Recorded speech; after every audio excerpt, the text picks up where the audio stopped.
All right, so let's talk about this a little bit more, really breaking it into two different phases here, right? The fork in the road. Less than 20% equity and greater than. So we'll start here with less than 20% equity. And again, I think, I wrote 10 to 19. It can definitely be 9 or 5%. But I think the most common is, hey, I want to offer somebody 10% equity, 12, 15, up to 19% equity. So here, let's talk about what that means, because we are essentially bringing on an equity partner, right? We're talking about the equity side, the SBA 7A, and really what you're doing is you are trading that capital, that investment into the company for shareholdership in the company, right? They are now a 10 or 19% shareholder in the company. So with that, if you are under 20%, you may not have to, and it's not exclusive, it will be based on the bank, but most of the time, if you are under 20%, if you're 19 or less, you will not have to personally guarantee. So we talked about risk a little bit. Let's expand on it and what that means more, because there is still risk, right? This is an investment.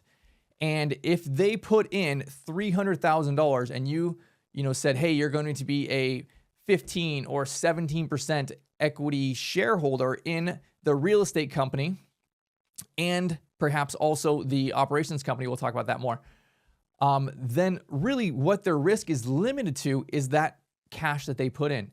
I mean, it could literally be gone. In a worst case scenario, they invested 300 grand, things could go horribly wrong, right? Like, who knows what could go wrong, but most likely you're going to talk through risk mitigation. There's going to be a lot of different plays here to stop anything from going wrong, but it is still the worst case scenario. It's important to acknowledge but their risk is limited to the capital that they put in, right?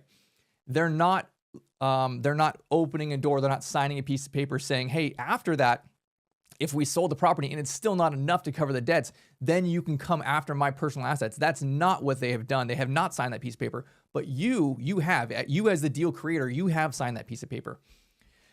So their risk is limited there. I do think, again, 100 to 400,000 in this example, and you can go one investor or multiple investors. I think it is best, again, to say, hey, you know what? The least amount of investors, the better. And not have like 25 grand. I think that's kind of just a waste of time. So the other thing that I want to talk through with you, if you have someone on this side, right, they are less than 20%, you have ultimately two companies. You have a real estate company and you have an operations company.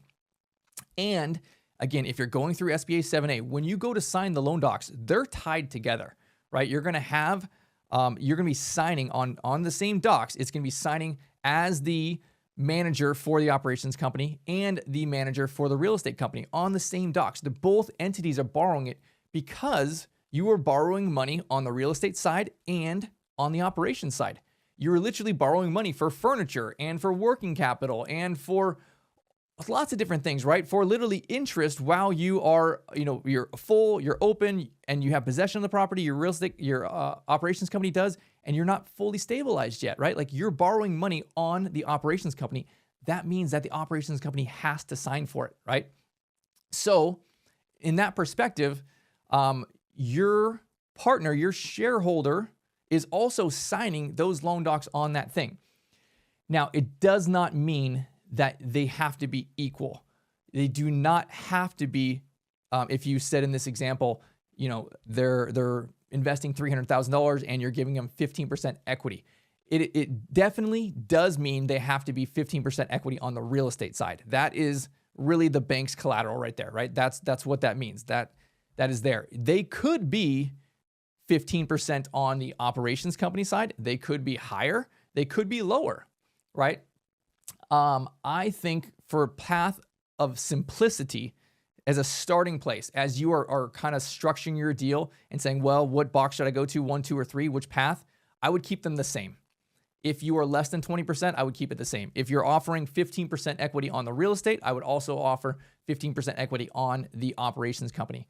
Now, I'm not saying that's a hard rule. I'm saying that's my starting place. I would start there and then run the numbers and then I consider. And then perhaps you just start negotiating from there. Perhaps the deal is huge and like you're in this awesome spot, you're gonna make tons of money, and maybe you need to lower it. or perhaps they are very hesitant on the deal. They see the play, in 5 years how they're gonna make a lot of money, but they're concerned about what the cash flow is now or the ROI. Perhaps that 15% is great for them, or perhaps you need to bump it to 17 or 19 or something like that. So just take that as an example rule that I would start on this side of the personal guarantee as let's keep it the same, and then adjust from there as needed. Let's talk about the other side now. If you went the other direction on the fork in the road and you said, hey, I need to raise money from someone who has to personally guarantee, because, why would you need to raise money for someone who needs a personal guarantee? The biggest reason is you need more money. You have a bigger deal. You have a more expensive market, or you're building like I am on multiple phases or multiple mansions in phase one, and it costs a lot more capital. Right? You can do all of these things, but just put it into the right path. Okay, in this option, we're raising more money for one reason or another. So therefore, my investor partner will have to personally guarantee, because it's the only way to make the ROI work from them. They need to be above 20%. So let's talk through what that would look like. And I think it's important to acknowledge that 20% sucks. I think that's the worst position to be as far as a numeric value. That is the one percentage I do not want to have. 19% in my mind is way better than 20%, right? When you add on the additional risk of personally guaranteeing, I would much rather not be at 20%. I would much rather drop by 1% and keep my same investment in there, right? And be at 19 and not personally guarantee. So kind of consider that, because there's like a little barrier of entry as you are getting into that 20, because 20 is not good, right? Better to be at 19. But if you need to be higher than 19, then it's probably not 20 or 21 or 22, right? Maybe it's 25, maybe it's 33, maybe you're doing a big deal and you need closer to $1 million, maybe it's 50%, right? But I want to give you the premise in there. Here are my options, right? And maybe I'm somewhere between 25 and 50%, depending on the deal structure, depending on the capital that I need to raise. And then let's talk back to risk, because their risk is not limited to the capital that they put in. If they invested 500 grand and they personally guaranteed they have 33% equity in the real estate, you know what? At that point, if the whole thing went bad for whatever reason and you had to fire sell the property and you came up short, right? Probably the only reason you would come up short is the construction went horribly bad, and then from there, right, you had to sell the property, and it was like, what do I do with this framed up building that's not done, right? If that circumstance happened and you tried to sell the building and it was like it's not even finished, you can't really sell it for much, and it came up short of the loan amount, that's when the worst case scenario happens for your investor, because they've signed that dotted line, right? Like they're going to sell it, whatever is left, whatever the difference is that the bank hasn't received back, you've personally guaranteed, they've personally guaranteed. If you are looking at them as the money person, be like, hey, you're a multimillionaire, I'm not there yet, right? Like you look at my balance sheet, you look at your balance sheet, hey, you got all this stuff, you have all this real estate, you have all this cash in the bank, right? Like I have not what you have. Honestly, the bank's going to be looking at, hey, let's go after the rich guy, right? Let's start foreclosing on assets. And that's what they're going to do. They're going to come after honestly, the person with the money bags there. So there is risk there, right? So I want you to understand that from their perspective, and perhaps hear this and say, well, how am I preparing for risk mitigation? How am I covering their butt while I'm under construction? Because I think that's the biggest risky part.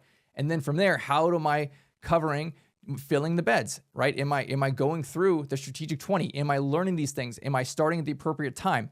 Am I leading my people right? Am I creating a culture of love where we're treating our grandmas right and people want to stay there? We're filling our beds. We're building a wait list. All of these different things. If you can have canned responses, follow what Laura and I are doing. Say, hey, you know what? Brett and Laura, they're teaching me these systems. Here's what we're going to implement. Here's my risk mitigation.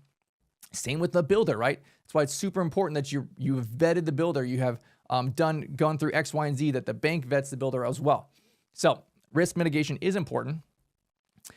So we talked about this example, right, of capital contribution. And again, I think the only path that you would be over here on the 20% or greater side is because you need to raise more money. And so perhaps that's 500,000, perhaps it's over $1 million.